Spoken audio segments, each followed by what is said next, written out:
Imaginez les gars, un animé de futsal version Inazuma Eleven avec bien sûr des techniques de tir, des techniques de gardien et pourquoi pas aussi des dribbles plutôt bien faits. Sur le papier, c'est plutôt nickel, mais de vous à moi et dès le début de la vidéo, le papier, il est plutôt froissé. Parce que ce que je viens de voir et ce dont on va parler aujourd'hui dans la vidéo, c'est clairement un Inazuma Eleven de Wish, voire carrément un Inazuma Eleven version tempête de ligaments croisés. Oui monsieur, on dit les termes monsieur sur cette chaîne, on parle factos. Non vraiment, l'autre soir je me suis posé tranquillement chez moi et bien sûr comme tu sais j'aime énormément les animés, j'aime aussi encore plus le football. Donc forcément quand j'ai appris qu'il y avait un animé de futsal qui est sorti, j'étais obligé de le découvrir. J'ai donc découvert Futsal Boys dont on va parler aujourd'hui. Mais sauf qu'après 4 épisodes, oui, 4 épisodes, j'ai soufflé si fort en fait, j'étais obligé de parler de ma déception avec tout le monde. Ah je vous le dis, je suis tombé de haut parce que moi depuis que Days n'a pas eu de saison 2 et depuis qu'il y a eu l'annonce notamment des animés de Awashi et Blue Lock qui se font encore attendre pour sortir officiellement, moi je me suis dit que Futsal Boys ça allait être celui qui allait me faire attendre en tout cas entre les deux. Et je suis tombé de haut, comme d'habitude, trop d'espoir. Aussi déçu que pour Inazuma Eleven Ares et Orion au niveau de la qualité. Après vous allez sûrement me dire en commentaire, mais t'abuses Alex de juger avec seulement 4 épisodes. Ouais mais j'aurais pu attendre c'est vrai les 12 ou 24 épisodes, je sais même pas combien il y en a de prévu en tout cas pour cette saison de l'animé, mais honnêtement, dans les 4 épisodes, tu as un match au complet, c'est un match de tournoi. Donc quand tu vois qu'en 2 épisodes t'as eu un match et que notamment ce match là est hyper mal animé et hyper mal réalisé, en tout cas je vais tout expliquer dans cette vidéo et tu comprendras tout seul, et si le premier match de haute tension entre guillemets est animé réalisé comme ça, la suite, ça va pas changer. Et du coup, tu es directement mis devant un mur dans lequel on te demande de foncer. Du coup, autant éviter de perdre ton temps dès le début en écoutant cette vidéo jusqu'au bout et pour comprendre ce que je veux te dire. Sur MyAnimeList, avec plus de 2000 ou 3000 votes, l'animé il est qu'à 5 sur 10. Et je peux te dire que moi, ma note, elle dépasse pas les 3. Pour te teaser un petit peu mon avis. Pour te le présenter rapidement, Futsal Boys est un projet cross-média tout comme Inazuma Eleven à la base, avec initialement un jeu vidéo disponible sur mobile appelé Futsal Boys High Five League. D'ailleurs, le jeu est vraiment aux F-tiers, il est pas forcément intéressant, mais ce qui nous intéresse, c'est l'adaptation en animé. Prévu en 2019 à la base, mais finalement repoussé jusqu'à 2022 vu que le jeu mobile sortait en 2021, l'animé nous raconte l'histoire de Haru Yamamoto, un jeune amateur de futsal connaissant à peine les règles, mais bien déterminé à devenir un joueur professionnel, aussi fort que ses idoles qui l'ont impressionné tout au long de son enfance, au point de vouloir entrer lui aussi sur le terrain. Il va ensuite rejoindre le lycée Koyo et l'équipe de futsal, avec bien sûr comme but qui se ressemble dans tous les animés de sport japonais, le but ultime de remporter le tournoi national. Et en général, quand on parle d'anime de sport, tu t'attends à quoi? Avoir du dynamisme, de beaux gestes, de belles actions, de la fluidité. Qu'on te montre un match palpitant qui te fait sauter de ta chaise. Surtout pour un animé en plus qui parle de futsal et qui, à l'instar du handball ou du basket au niveau des sports,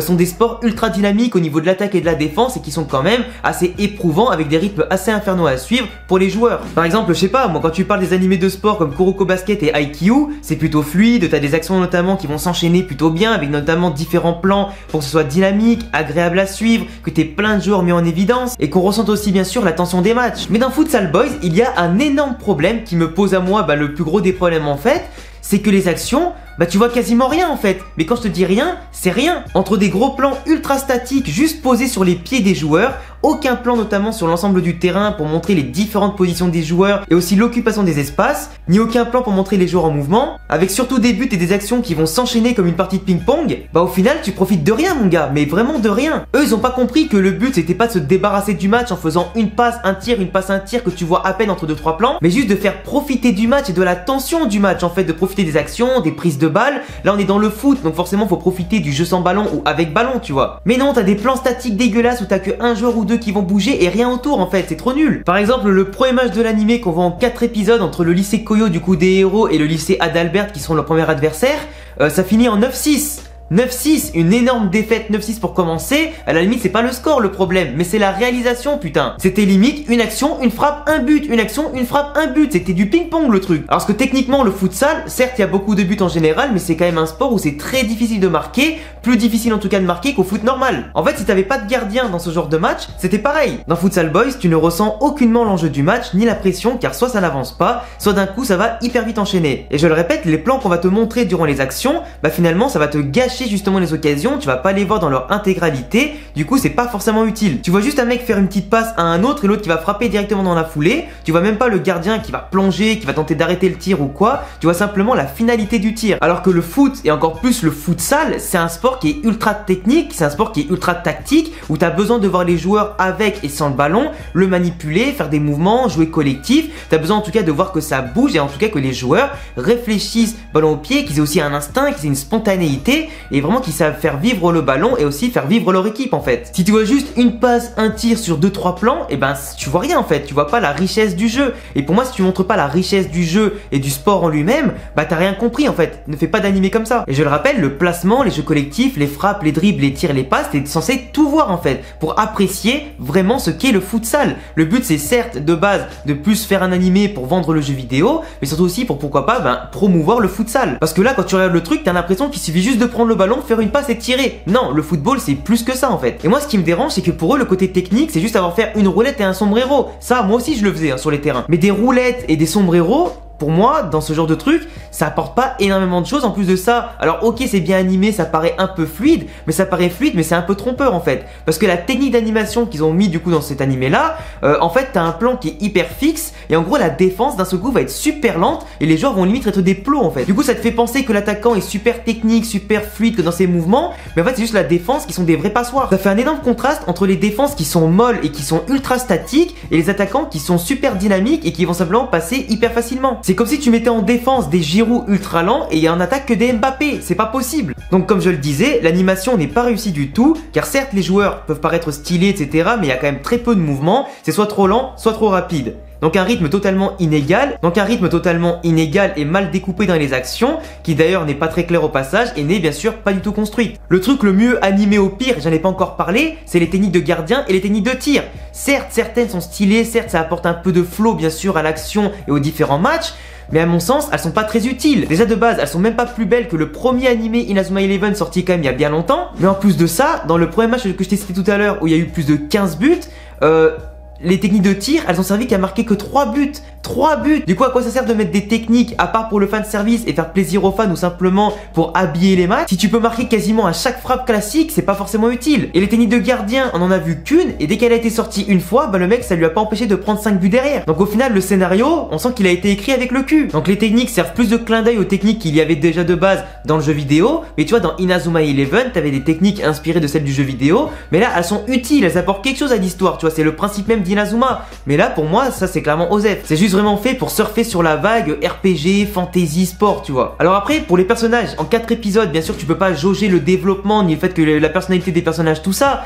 Mais en 4 épisodes, il y en a aucun qui m'a marqué. Et c'est la première fois dans un animé de sport qu'il y a aucun personnage dans les débuts de saison qui me marque. Les personnages sont tous ultra plats, ils ont des objectifs, c'est juste le même de gagner le tournoi du Japon, etc.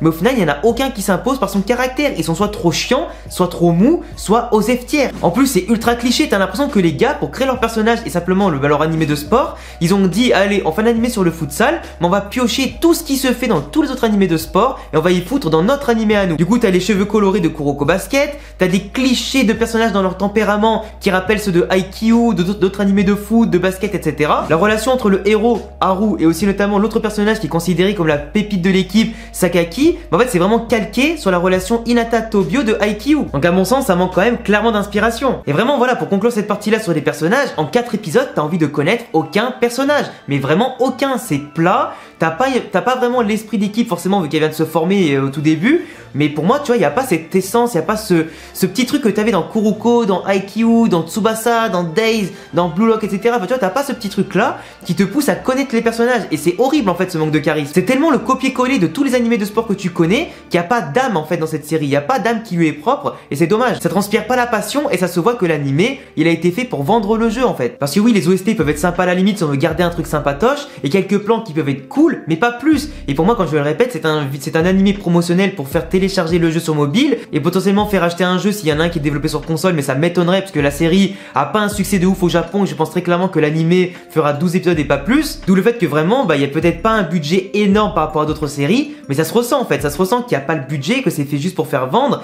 et malheureusement ça propose une série au niveau scénario et animation qui est claquée au sol. Inazuma avait brillé en animé parce que le scénario du jeu vidéo était bon, que le jeu vidéo se vendait bien et qu'il avait été bien reçu par la critique. Du coup l'animé était encore mieux reçu, avait permis encore plus de vendre les mangas et les jeux vidéo, et ça avait en tout cas tout le succès de la série. Mais pour celui-là, Futsal Boys, je suis désolé mais Ligament croisé, tu connais, ça va s'arrêter vite. Enfin bref les gars, voilà, c'était mon avis sur Futsal Boys. J'espère en tout cas que cette vidéo vous a plu. Ça faisait longtemps que j'avais pas présenté d'animé comme ça. En tout cas, ça m'a fait plaisir quand même de vous en parler, même si j'en ai fait quasiment une vidéo purement critique, négative, il est vrai. Mais vraiment, j'arrive pas à concevoir que les animés sont faits vraiment dans ce but promotionnel et qu'il n'y ait pas vraiment de la recherche qui est faite pour te le rendre intéressant. En tout cas, si vous voulez d'autres vidéos comme ça, n'hésitez pas à vous abonner, à cocher la cloche. Vous êtes en tout cas les bienvenus car on va essayer de foncer vers les 200 000 abonnés cette année 2022. N'hésitez pas à venir me follow sur Twitch car je suis en stream quasiment tous les soirs à 18 h ou à 20 h, en tout cas entre les deux. Et surtout, n'hésitez pas à venir me follow sur Insta et sur Twitter pour me parler en dehors des vidéos. J'attends tous vos avis dans les commentaires et à bientôt les amis pour une prochaine vidéo. Prenez soin de vous, ciao.